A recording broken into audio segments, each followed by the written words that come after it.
The Indianapolis Colts cleaning house today. The club decides to part ways with 6 members of the coaching staff, including defensive coordinator Greg Minuski. Minuski had been Indy's defensive coordinator since 2012 when Chuck Pagano took over as head coach. In Minuski's 4 years, the Colts gave up at least 40 points in 12 games, including 3 times in the playoffs.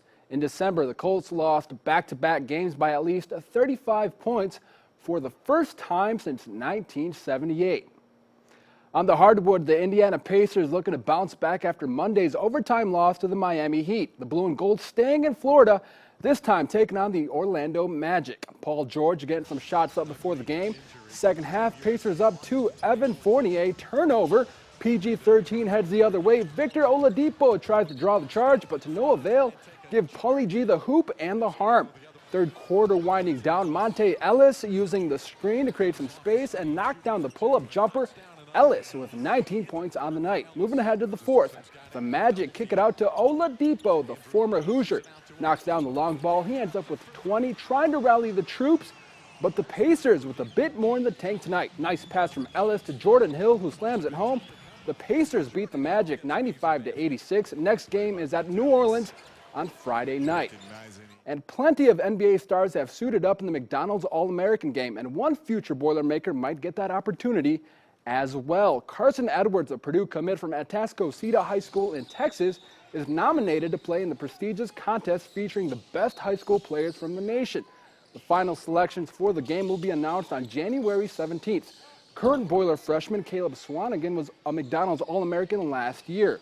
And speaking of the Boilers, despite their recent loss to Iowa on Saturday, the Purdue men are in good spirits and looking forward to tomorrow's game against Michigan. They are using the stumble against Iowa as a learning tool. Senior guard Johnny Hill says it's a perfect way to test their ability to overcome difficult situations. Everyone wants to have a perfect season, but the truth of the matter is, sometimes you come up short. In these situations, no one wants to be in them, but it's kind of, special to be in it because it just another form of adversity. How are you going to react? You can learn from a loss just as well. You can learn from a win, but also it's just one game. Iowa's a really good team. Iowa will beat people. They had Iowa State down 30, things like that. You got to move on to the next game. So we're not down about it. We watched the game the day after. After that was over with, we'll focus on Michigan.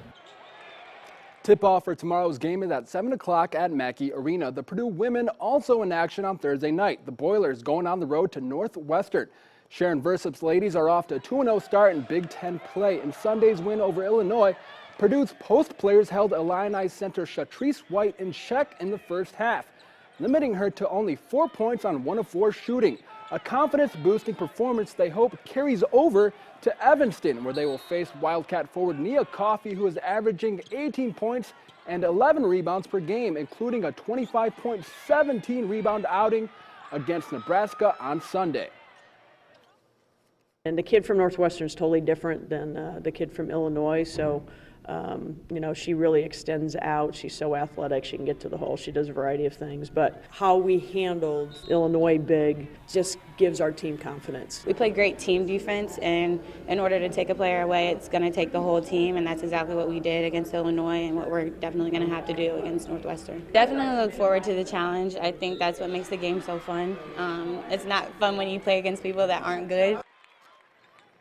And a quick update on the local high school level. A big congrats goes out to Central Catholic star Cam Onken. The senior guard is nominated, just like Carson Edwards, for the McDonald's All-American game. The future Villanova Wildcat led the Knights to a Class A state title in her junior year. Onken and the Knights have a 10-3 record this season. That will do it for sports. We'll be right back after a short break.